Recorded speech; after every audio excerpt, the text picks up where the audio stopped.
السلام علیکم ورحمۃ اللہ تعالی وبرکاتہ۔ نحمده ونصلی ونسلم علی رسولہ الکریم، اما بعد فاعوذ باللہ من الشیطان الرجیم، بسم اللہ الرحمن الرحیم۔ ان اللہ وملائکتہ یصلون علی النبی یا ایہا الذین آمنوا صلوا علیہ وسلموا تسلیما۔ اللہم صلی علی سیدنا و مولانا محمد معدن الجود والکرم وآلہ الکرام وابنہ الکریم وبارک وسلم صلاۃ و سلاما علیک یا رسول اللہ صلی اللہ تعالی علیہ وسلم۔ سورہ بقرہ آیت نمبر 30 کی تفسیر جاری ہے، جس میں حضرت آدم علیہ السلام کو زمین میں خلیفہ بنائے جانے کا ذکر موجود ہے، اور اس میں چونکہ فرشتوں کی بھی بات آئی، فرشتوں کی کا تذکرہ آیا، اس لیے فرشتوں کے تعلق سے کچھ تفصیل بیان کی گئی۔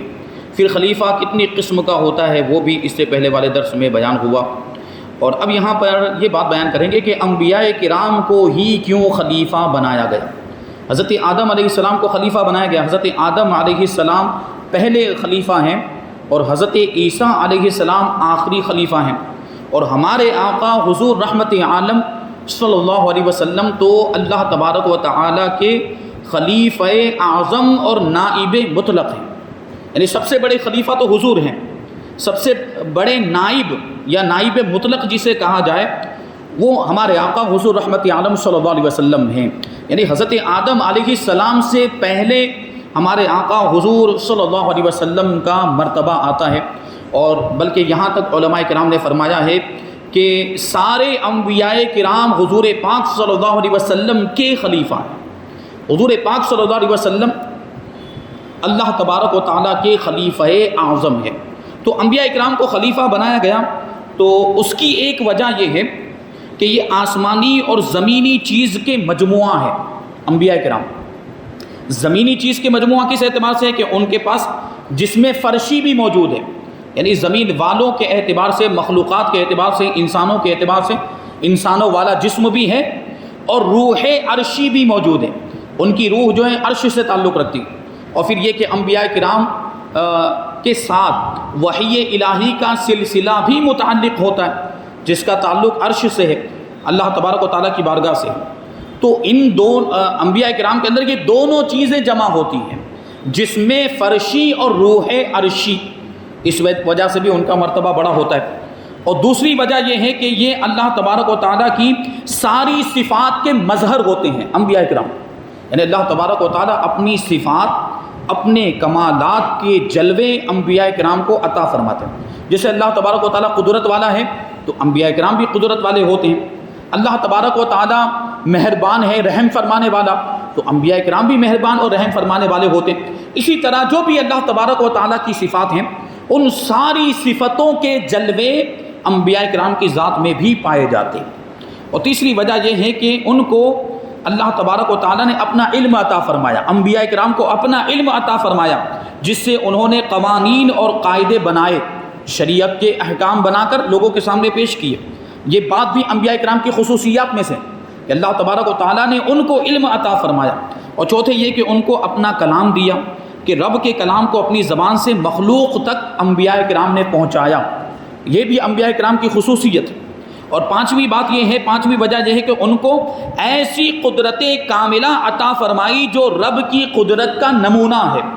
انبیاء کرام کو اللہ تبارک و تعالیٰ نے ایسی طاقت و قوت عطا فرمائی کہ جسے دیکھ کر اللہ تبارک و تعالیٰ کی طاقت و قوت اور قدرت یاد آ جاتی ہے۔ اگرچہ بظاہر فرشتے بھی بڑے قوی ہیں، فرشتے بھی بڑے طاقتور ہیں، لیکن نبی کی قوت و قدرت ان سے کئی زیادہ بڑھ کر ہے۔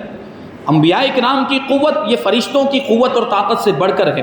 دیکھیے بتاتے ہیں، اس کی مثال دیتے ہیں، حضرت ملک الموت، موت کا فرشتہ، حضرت عزرائیل علیہ السلام، جن کو روح قبض کرنے پر مقرر کیا گیا جب بھی کسی انسان کی، کسی بھی جاندار کی موت کا وقت آتا ہے، اللہ تبارک و تعالیٰ کا حکم ہوتا ہے، حضرت ملک الموت حضرت عزرائیل علیہ السلام اس کی روح قبض کرنے کے لیے پہنچ جاتے ہیں۔ کتنی طاقت و قوت ہے!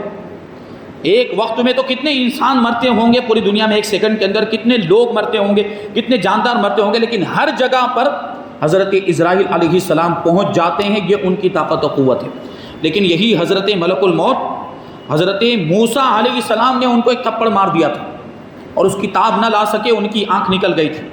تو حضرت موسیٰ علیہ السلام اللہ کے نبی، اس سے کیا پتہ چلا کہ نبی کی طاقت فرشتے کی طاقت سے زیادہ ہوتی ہے، جیسا کہ احادیث میں آیا ہے۔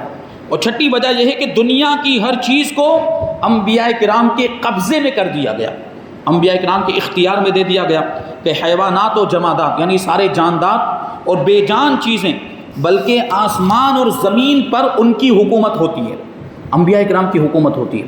یہ آپ نے سنا ہوگا نا کہ جانور بھی نبیوں کی تعظیم کرتے ہیں، جانور بھی نبی کو جانتے پہچانتے ہیں، اور آسمانی مخلوقات بھی اور دوسری مخلوقات بھی انبیاء کرام کو جانتی پہچانتی ہے اور ان کی اطاعت کرتی ہے۔ تو اس سے پتہ چلا کہ انبیاء کرام کی حکومت حیوانات پر بھی ہوتی ہے، جمادات پر بھی ہوتی ہے، یعنی جاندار چیزوں پر بھی ہوتی ہے، بے جان چیزوں پر بھی ہوتی ہے، زمین و آسمان پر بھی ان کی حکومت ہوتی ہے۔ خیال رہے کہ سلطان کی نیابت و خلافت دو جزءوں پر موقوف ہے، یعنی نائب کوئی بنتا ہے تو بادشاہ کا نائب بنتا ہے، سلطان کا نائب بنتا ہے، تو جو نیابت اور خلافت ہوتی ہے اس کے دو حصے ہوتے ہیں۔ سلطان جیسا علم بھی ہونا چاہیے اور سلطان جیسی طاقت و قدرت بھی ہونی چاہیے، تبھی تو نائب بن پائے گا، تبھی تو خلیفہ بن پائے گا، ورنہ وہ سلطان کا کام نہیں سنبھال پائے گا۔ اگر سلطان جیسی طاقت نہیں ہے، سلطان جیسا علم نہیں ہے، تو اس کا کام یہ کیسے سنبھالے گا؟ نائب کا تو مطلب یہ ہوتا ہے نا، خلیفہ کا مطلب یہ ہوتا ہے کہ جو اصل کا کام ہے وہ یہ سنبھالے۔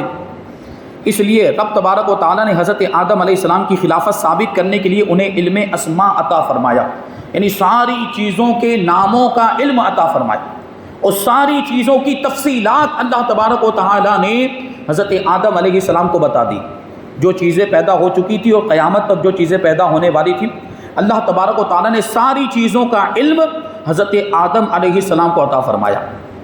تو یہ ابھی آنے والی آیت کریمہ میں اس کی تفصیل آئے گی۔ تو علم ہو گیا، علم یہ علم ایسا ہے جو فرشتوں کے علم سے بھی زیادہ، اس علم کی عطا ظاہر فرمائی اور انہیں مسجود ملائکہ بنایا۔ حضرت آدم علیہ السلام کو مسجود ملائکہ کا مطلب کیا ہوتا ہے؟ یعنی فرشتوں کو حکم دیا کہ وہ حضرت آدم علیہ السلام کو سجدہ کریں۔ اس میں قدرت خلیفہ ظاہر کی، بڑی قدرت والے فرشتوں کے مسجود ہیں، یعنی حضرت آدم علیہ السلام فرشتوں کے مسجود بن گئے۔ تو اس سے پتہ چلا کہ حضرت آدم علیہ السلام کا علم بھی فرشتوں سے زیادہ ہے، اور حضرت آدم علیہ السلام کی طاقت و قدرت اور قوت بھی فرشتوں سے زیادہ ہے، اس لیے تو فرشتوں کو سجدہ کرنے کا حکم دیا تھا۔ اور ساتویں وجہ یہ ہے کہ جسمانیات کے علاوہ روحانیات میں بھی ان کا بہت دورہ ہے، کہ جنات فرشتے ان کے قبضے میں، انبیاء کرام کے قبضے میں جنات بھی ہوتے ہیں، فرشتے بھی ہوتے ہیں۔ خیال تو کرو کہ عرب کا ایک ناقہ نشین یعنی اونٹنی پر سواری کرنے والا شہنشاہ کونین یعنی ہمارے آقا حضور رحمت عالم صلی اللہ علیہ وسلم آن کی آن میں زمین و آسمان کو طے فرماتے ہوئے وہاں تشریف لے گئے جہاں فرشتوں کا خیال بھی نہیں پہنچ سکتا۔ معراج کا واقعہ آپ ذہن میں لائیں، حضور پاک صلی اللہ علیہ وسلم سفر کر کے ساتوں آسمان کو پار کر کے عرش الہی کو بھی پار کر کے ایسی جگہ پر پہنچ گئے، اس کو جگہ بھی نہیں کہا جا سکتا بلکہ لامکاں کہا جاتا ہے، جہاں جگہ بھی ختم ہو جاتی ہے، جس کو لامکاں کہا جاتا ہے۔ فرشتوں کا خیال بھی وہاں تک نہیں جا سکتا، فرشتوں کی وہاں تک رسائی بھی نہیں، بلکہ فرشتوں کے سردار حضرت جبرائیل امین علیہ السلام نے کیا کہا تھا سدرۃ المنتہا پر پہنچ کر کہ یہاں سے اگر میں ایک تھوڑا سا بھی آگے بڑھوں گا، ایک قدم بھی اگر آگے بڑھوں گا تو میرے بال جل جائیں گے، میرے پر جل جائیں گے۔ یہ حضرت جبرائیل امین علیہ السلام کی حد تھی، اور نبی پاک صلی اللہ علیہ وسلم اس سے بھی آگے تشریف لے گئے۔ تو پتہ چلا کہ نبی کا مقام و مرتبہ فرشتوں کے مقام و مرتبے سے بڑا ہوتا ہے۔ یہ تو قوت انبیاء کا کچھ ذکر ہوا، شاید اس کا کفار انکار کر دیں، انبیاء کرام کی قدرت کا کافر لوگ انکار کر دیں، لیکن اب سائنس کے کرش میں یعنی وہ معجزات کی جب بات کی جاتی ہے نا، معجزات انبیاء کرام کے معجزات کی جب بات کی جاتی ہے، عقل کو حیرت میں ڈال دینے والے واقعات جب بیان کیے جاتے ہیں تو لوگ اس کا انکار کر دیتے ہیں، یہ تو دماغ میں آنے والی بات تھوڑی ہے۔ لیکن اب سائنس نے بھی تو کیسے کیسے کرشمے دکھا دیے، تو سائنس کے کرشموں کو تو لوگ مانتے ہیں، اور مسمریزم کی طاقتیں تو سب پر ظاہر ہیں۔ مسمریزم ایک طرح کا جادو ہوتا ہے، وہ لوگوں کو وش میں کرنے، لوگوں کو قابو میں کرنے کا ایک طرح کا جادو مسمریزم، اس کی بھی طاقت اور قوت سب پر ظاہر ہو گئی کہ جس نے انسان کی طاقت و قوت کو بالکل ظاہر کر دیا۔ بھلا خیال کرو کہ انسان نے زمین پر بیٹھے بیٹھے آسمانوں کی پیمائش کر ڈالی، سائنس کی ترقی کے اعتبار سے اگر ہم دیکھیں تو انسان نے زمین و آسمان کے فاصلے کو طے کیا کہ نہیں کیا؟ کہ زمین سے لے کر چاند کا فاصلہ کتنا ہے وہ بتا دیا سائنس نے، سائنسدانوں نے، سائنس کے ماہرین نے۔ فلاں سیارے، فلاں پلانٹ سے زمین کا فاصلہ کتنا ہے، ارتھ کا فاصلہ کتنا ہے، یہ سائنسدانوں نے ناپ لیا کہ نہیں ناپ لیا؟ یہ سائنس کے کرشمے ہیں۔ جب یہ باتیں عقل میں آ سکتی تو معجزے کو کیوں نہیں مانا جا سکتا؟ حالانکہ عقل میں یہ باتیں بھی نہیں آتی ہیں، یہ عقل سے بھی ورائے، عام طور پر عادتاً ایسا نہیں ہوتا۔ تو سائنس نے ایسے ایسے کرشمے کر کے دکھائے۔ معجزہ وہ ہوتا ہے جو عقل میں نہیں آتا، عقل کو عاجز کرنے والا ہوتا ہے۔ دیکھیے زمین پر بیٹھے بیٹھے انسان آسمانوں کی پیمائش کر ڈالی انسان نے، چاند تاروں کی حرکتیں معلوم کر کے ان کی تقسیم کر ڈالی۔ چاند تاروں کی حرکتیں معلوم کہ کہاں کون سا تارا، کون سا پلانٹ کیسے حرکت کرتا ہے، کیسے گھومتا ہے، اس کا مدار کیا ہے، اس کا دائرہ کیا ہے، وہ سب معلوم کر لیا کہ نہیں انسان نے؟ جس سے گھنٹے، منٹ اور سیکنڈ بھی بنا لیے، ٹائم بھی اس کے ذریعے سے معلوم کر لیا۔ آوازوں کو فونوگراف میں قید کر لیا۔ اب یہ پرانے زمانے کے اعتبار سے کہہ رہے ہیں، جب گرامو فون چلتا تھا، گرامو فون میں آواز کو ریکارڈ کیا جاتا تھا۔ اب تو ریکارڈ کرنے کے کتنے ذریعے آ گئے۔ ابھی ہم تھوڑے پیچھے زمانے کی بات کریں، ماضی قریب کی بات کریں تو ایک ٹیپ ریکارڈر ہوتا تھا، اس میں آواز کو ریکارڈ کیا جاتا تھا۔ اب تو اس کا بھی زمانہ گیا، اب تو موبائل آ گیا۔ موبائل نے اتنی ترقی کر لی ٹیکنالوجی نے کہ موبائل کے اندر کتنی ساری چیزیں ہیں، اس میں آواز بھی ریکارڈ ہو رہی ہے، اس میں ساری چیزیں محفوظ کی جا سکتی ہیں۔ تو یہ موبائل میں ان سب چیزوں کو، تصویروں کو قید کیا جا رہا ہے، مناظر کو قید کیا جا رہا ہے۔ اور ٹیلی فون اور تار برقی کے ذریعے 3 سیکنڈ میں آواز کو ساری زمین میں گھما دیا انسان نے۔ اب یہ تو تار کی بات کر رہے ہیں اپنے زمانے کے اعتبار سے، جبکہ ابھی تو موبائل، اس میں تو 3 سیکنڈ بھی نہیں لگتے۔ یہاں گھنٹی بجی اور فون ادھر سے اٹھائے، فوراً آواز جاتی ہے، فوراً آواز جاتی ہے وہاں پر، چاہے سامنے والا آدمی جس کو ہم نے فون لگائے وہ دنیا کے کسی بھی حصے میں کیوں نہ موجود ہو، چاہے امریکہ میں ہو، چاہے UK میں ہو، ہم یہاں سے فون لگائیں وہاں ہماری آواز پہنچ جاتی کہ نہیں موبائل کے ذریعے۔ پہلے تو ٹیلی فون تھا تو اس میں تار لگا ہوا ہوتا تھا، اس میں وائر لگا ہوا ہوتا تھا، تو وہ وائر کے ذریعے سے آواز پہنچتی تھی۔ لیکن اب تو موبائل آ گیا، موبائل میں تو وائر بھی نہیں ہوتا، اس میں تو تار بھی نہیں ہوتا، بغیر تار کے وہ فضائی لہروں کے ذریعے سے آواز پہنچ جاتی۔ فضائی لہروں کے ذریعے، فضا میں جو موج ہوتی ہے، جو لہر ہوتی، وہی لہر آواز کو وہاں سے وہاں تک پہنچا دیتی۔ یہ بھی تو تعجب کی بات ہے۔ یہ بات تو چلو سمجھ میں آتی ہے، ہمارے مسلم سائنسدانوں نے اس بات کو ثابت کیا۔ خود اعلیٰ حضرت رضی اللہ تعالیٰ عنہ نے ایک رسالہ لکھا ہے یہی فونوگراف کے بارے میں، اس میں اعلیٰ حضرت رضی اللہ تعالیٰ نے ایک بات ثابت کی ہے کہ آواز کبھی فنا نہیں ہوتی، فضا میں باقی رہتی ہے، آواز کبھی فنا نہیں ہوتی۔ یہ بات اعلیٰ حضرت رضی اللہ تعالیٰ عنہ نے ثابت کی، آواز فضا میں موجود رہتی ہے۔ اور ممکن ہے کہ اسی چیز کو لے کر موبائل کی ایجاد کی گئی، کیونکہ وہاں تار کے ذریعے پہلے آواز پہنچائی جاتی تھی، تار اس کا واسطہ وسیلہ بنتا تھا۔ لیکن جب یہ بات سمجھ میں آ گئی کہ فضا کے اندر آواز باقی رہتی ہے، آواز ختم نہیں ہوتی، بس اس کو پہنچانے والا کوئی آلہ ہونا چاہیے، کوئی ڈیوائس ہونا چاہیے۔ وہ ڈیوائس موبائل ان لوگوں نے ایجاد کر لیا۔ وہ آواز جو ہم جیسے ابھی بول رہے ہیں، تو ہم یہ جو بولتے ہیں نا، تو یہ ہمارے الفاظ، یہ حروف ہوا کے اندر فضا میں باقی رہتے، فضا میں تیرتے رہتے ہیں۔ تو ان کو کسی آلے اور کسی ڈیوائس کے ذریعے بس پہنچانے کی ضرورت تھی، موبائل ایجاد کر لیا گیا اور اس کے ذریعے سے آواز کو پہنچایا۔ تو اعلیٰ حضرت رضی اللہ تعالیٰ عنہ بہت بڑے سائنٹسٹ بھی تھے۔ اعلیٰ حضرت رضی اللہ تعالیٰ عنہ، یہ جو سونوگرافی کی جو مشین ہوتی ہے، اس کا پورا فارمولہ اعلیٰ حضرت رضی اللہ تعالیٰ نے پہلے ہی بتا دیا تھا۔ اس وقت اس کا کوئی تصور بھی نہیں تھا۔ سونوگرافی کی جو مشین ہے کہ جس میں انسان کے اندر کے حصے کے تعلق سے معلومات حاصل کی جاتی ہے سونوگرافی کر کے، کہ اندر کچھ خرابی تو نہیں ہے، یہ سونوگرافی میں ہوتا ہے کہ نہیں ہوتا۔ اعلیٰ حضرت رضی اللہ تعالیٰ عنہ نے آج سے 100 سال پہلے ہی یہ اس کا فارمولہ بتا دیا تھا۔ ممکن ہے کہ اسی کو ذہن میں رکھے، وہ لوگ ہماری کتابوں کا بھی مطالعہ کرتے ہیں، غیر جو ہیں یا جو سائنسداں وہ ساری کتابوں کا مطالعہ کرتے ہیں۔ ممکن ہے کہ اعلیٰ حضرت رضی اللہ تعالیٰ عنہ کی کتابوں کا ان لوگوں نے مطالعہ کیا ہو اور یہ اس چیز پر ان کی نظر پڑی، اس فارمولے کو ان لوگوں نے ملاحظہ کیا اور اسی پر بنیاد رکھتے ہوئے یہ سونوگرافی کی مشینیں ان لوگوں نے ایجاد کر لی ہوگی۔ یہ اعلیٰ حضرت رضی اللہ تعالیٰ نے فارمولہ پہلے ہی بتا دیا تھا، اتنے بڑے سائنسداں تھے وہ۔ ابھی اس پر گفتگو کریں تو بات بہت لمبی ہو جائے گی۔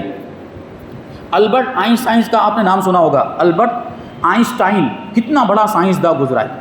اعلیٰ حضرت رضی اللہ تعالیٰ عنہ کے زمانے میں اس نے یہ پیشین گوئی کی تھی، وہ پریڈکشن کی تھی کہ یہ دنیا اس سن میں فنا ہو جائے گی، زلزلے آئیں گے، زمین پھٹ جائے گی اور آگ کے شعلے نکلیں گے وغیرہ وغیرہ۔ تو اعلیٰ حضرت رضی اللہ تعالیٰ نے اس کا جواب دیا تھا سائنس کے اصول و قوانین کی روشنی میں۔ قرآن و حدیث کی روشنی میں تو جواب دیا ہی تھا، سائنس کے اصول و قوانین کی روشنی میں کس کو جواب دیا تھا؟ البرٹ آئنسٹائن کو، یا کیا کوئی دوسرا نام تھا، پوٹا، وہ اس کا کچھ ایسا نام تھا، وہ نام میں بھول رہا ہوں سائنسداں کا۔ البرٹ آئنسٹائن کا بھی کوئی واقعہ ہے۔ اعلیٰ حضرت رضی اللہ تعالیٰ عنہ سے تعلق رکھتا ہے، اور پوٹا اس کے نام میں، وہ سائنسداں اس کے نام میں پوٹا آتا ہے، وہ اس کا نام بھول رہا ہوں، تو کبھی کسی موقع پر انشاءاللہ تبارک و تعالیٰ میں اس کو بیان کرنے کی کوشش کروں گا کہ اعلیٰ حضرت رضی اللہ تعالیٰ عنہ کو سائنس میں بھی کتنی مہارت حاصل تھی۔ تو یہ ٹیلی فون، یہ موبائل، اس کے ذریعے سے آواز دیکھیے کہاں سے کہاں پہنچائی جاتی ہے، یہ ٹیکنالوجی کے کرشمے، یہ ٹیکنالوجی کے کرشمے، غرض کے سائنس نے وہ کام کر دکھائے جس کی مثال نہیں ملتی گزرے ہوئے زمانے میں۔ ابھی جو ایجادات ہو گئی ہیں، ابھی جو چیزیں بنائی جا چکی ہیں، انوینشنز ہو گئے ہیں، ان کی مثالیں گزرے ہوئے زمانے میں نہیں ملتی۔ 20 سال پہلے کے لوگ کیا یہ تصور کر سکتے تھے کہ موبائل جیسی کوئی چیز ہوگی؟ موبائل ہمارے یہاں پہ ہندوستان میں 1993 میں آئے، لیکن اتنا زیادہ اس کا استعمال اس وقت نہیں تھا۔ پھر 2000 کے بعد یہ موبائل کا استعمال بہت عام ہوا، 2000 کے بعد۔ تو 25 سال پہلے، 30 سال پہلے تو موبائل کا تصور بھی نہیں کیا جا سکتا تھا، کوئی آدمی سوچ بھی نہیں سکتا تھا کہ بغیر تار کے اور بغیر وائر کے بھی بات کو یہاں سے وہاں پہنچایا جا سکتا ہے، دور دراز علاقوں میں پہنچایا جا، لیکن سائنس نے اس کو ممکن کر دکھایا۔ تو جب سائنس کی یہ باتیں ممکن ہو سکتی ہے تو معجزات ممکن کیوں نہیں ہو سکتے؟ انبیاء کرام کی طاقت و قوت کا پھر انکار کیسے ممکن ہے؟ تو اسی کو کہہ رہے ہیں، معلوم ہوا کہ یہی اللہ تبارک و تعالیٰ کی صفات کا ظہور ہے، اور یہی خلافت کے لائق ہے۔ انبیاء کرام ہی خلافت کے لائق ہیں، وہی اللہ تبارک و تعالیٰ کی صفات کے مظہر ہیں۔ اور بعض نے فرمایا کہ یہاں خلیفہ سے مراد جنات اور فرشتوں کا خلیفہ ہے، کیونکہ انسان ان دونوں کے بعد زمین میں آباد ہوئے، پہلے فرشتے پیدا ہو چکے تھے، پھر جنات پیدا ہوئے۔ تو اس سے پتہ چلا کہ انسان کو کن کا خلیفہ بنایا گیا؟ انسان کو جنات اور فرشتوں کا خلیفہ بنایا گیا۔ بعض لوگوں نے یہ کہا، تو اس معنی سے سارے انسان خلیفہ ہو گئے، پھر تو جنات اور فرشتوں کا اگر خلیفہ مانا جائے تو پھر تو سارے انسان بعد میں آئے، تو سارے انسان جنات اور فرشتوں کے خلیفہ ہو گئے۔ قرآن کریم نے فرمایا جعلناکم خلفاء الارض، کہ ہم نے تمہیں زمین کا خلیفہ بنایا۔ یہ سارے انسانوں سے فرمایا گیا کہ ہم نے تم سب کو زمین کا خلیفہ بنایا۔ اور شیخ ابن عربی فتوحات مکیہ کے 10ویں باب میں فرماتے ہیں کہ آدم علیہ السلام حضور صلی اللہ علیہ وسلم کے پہلے خلیفہ ہوئے اور نائب ہوئے، یعنی حضرت آدم علیہ السلام حضور کے خلیفہ ہیں، اور حضرت آدم علیہ السلام حضور کے نائب ہیں۔ جیسے کہ میں نے ابھی ایک بات عرض کی کہ حضور پاک صلی اللہ علیہ وسلم اللہ تبارک و تعالیٰ کے نائب مطلق ہیں، اللہ تبارک و تعالیٰ کے خلیفہ اعظم ہیں، سب سے بڑے خلیفہ حضور صلی اللہ علیہ وسلم ہیں۔ اور پھر حضرت آدم علیہ السلام حضور کے خلیفہ ہیں، اور سارے انبیاء کرام حضور کے خلیفہ ہیں۔ تو اسی کو امام بصیری قصیدہ بردہ شریف میں یوں فرماتے ہیں کہ فَإِنَّكَ شَمْسُ فَضْلٍ هُمْ كَمَاكِبُهَا يُظْهِرُونَ أَنْوَارَهَا لِلنَّاسِ فِي الظُّلَمِ، یعنی اے نبی صلی اللہ علیہ وسلم، آپ بزرگی اور فضیلت کے سورج ہیں، آپ بزرگی اور فضیلت کے آفتاب ہیں، اور دوسرے سارے انبیاء کرام ستاروں کی مانند ہیں۔ اب آپ غور کریں، یہاں پر جو امام بصیری نے کہا نا، اس میں بہت لطیف اشارہ موجود ہے، یہ تشبیہ ہے، اس کو تشبیہ بلیغ کہا جاتا ہے۔ دیکھیے اس کیا مطلب ہوا، حضرت امام بصیری حضور پاک صلی اللہ علیہ وسلم کو سورج کہہ رہے ہیں، یعنی آپ فضل و شرف اور بزرگی کے سورج ہیں، مقام و مرتبہ آپ کا اتنا بلند ہے، اور باقی انبیاء کرام ستاروں کی مانند ہے۔ اب آپ غور کریں تو ستاروں کو جو روشنی ملتی وہ کہاں سے ملتی؟ ستارے جو چمکتے ہیں، روشن ہوتے ہیں، منور ہوتے ہیں سورج کی وجہ سے، سورج کی روشنی ان پر پڑتی ہے تو ستارے چمکتے ہیں۔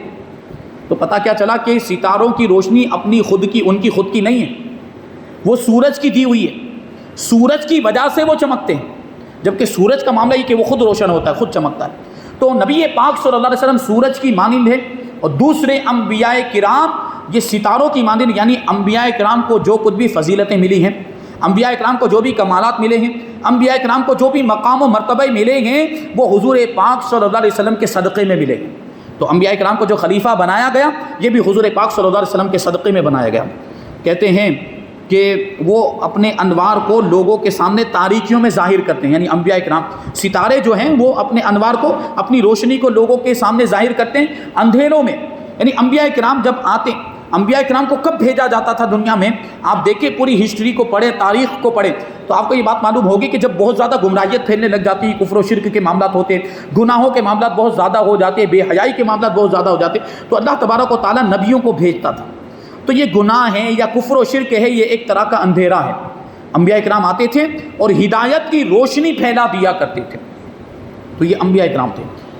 تو یہاں پہ یہ فرمایا گیا، اسی قسم کا مضمون اور بھی دوسری کتابوں کے اندر ملتا ہے۔ اس سے معلوم ہوتا ہے کہ آدم علیہ السلام بلکہ سارے پیغمبر حضور صلی اللہ علیہ وسلم کے خلیفہ ہیں۔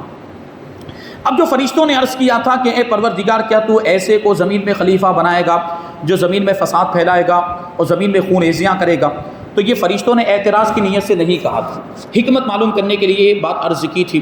اور فرشتے چاہتے تھے کہ ہمیں خلیفہ بنا دیا جائے، کیونکہ ہم تو ہر وقت اللہ تبارک و تعالیٰ کی عبادت کرتے رہتے ہیں، انسان کو خلیفہ بنایا جا رہا ہے، تو فرشتوں نے ایسا کیوں کہا تھا؟ یا تو لوح محفوظ میں ان لوگوں نے پڑھ لیا تھا، اللہ تبارک و تعالیٰ نے فرشتوں کو علم غیب عطا فرمایا، جنات کو علم غیب نہیں، لیکن فرشتوں کے پاس علم غیب ہے، وہ تقدیر کو لوح محفوظ میں پڑھ لیتے تھے، تو انہوں نے یہ پڑھ لیا تھا کہ انسان جیسی ایک مخلوق ہوگی جو زمین میں خون ریزیاں کرے گی، لڑائی جھگڑا کرے گی، ایک دوسرے کو قتل کرے گی اور فساد پھیلائے گی، یہ فرشتوں نے پڑھ لیا، اس لیے عرض کیا تھا۔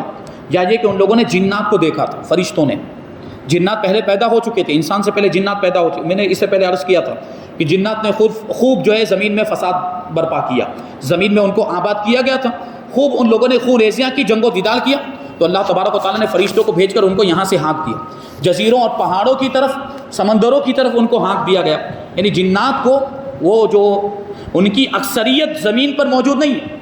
میں نے عرض کیا تھا کہ اگر جنات ابھی بھی اپنی پوری تعداد کے ساتھ زمین پر آ جائے نا تو پاؤں رکھنے کی جگہ نہیں بچے گی، ان کی اتنی زیادہ تعداد ہے جنات کی، لیکن ان کو جزیروں کی طرف ہانک دیا گیا ہے اور سنسان مقامات پہاڑوں کی طرف ہانک دیا گیا۔